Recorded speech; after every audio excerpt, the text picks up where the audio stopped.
अरे भैया, हमारी मेड़ क्यों काट रहा है? जरा उधर से काट ले यार।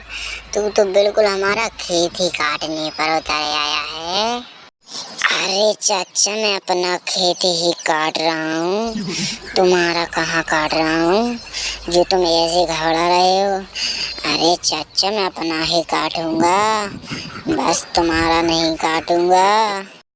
अरे तू जब अपना पूरा खेत काट लेगा फिर क्या तू अपने पिछवाड़े से निकलेगा? मुझे ये तो बता दे भाई। देख, अपना तू काट लेगा, मेरे पे अगर फिर निकला तो मैं तुझे पेल दूंगा। मैं तो साफ साफ कह रहा हूँ। अरे चाचा, तुम इतने क्यों घबरा रहे हो?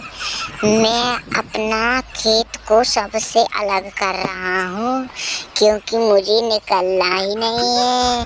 हम तो अपने खेत को बेर रहे हैं, आप जैसा नहीं छोड़ रहे हैं। तुम घबराओ मत चाचा, ऐसे क्यों घबरा रहे हो?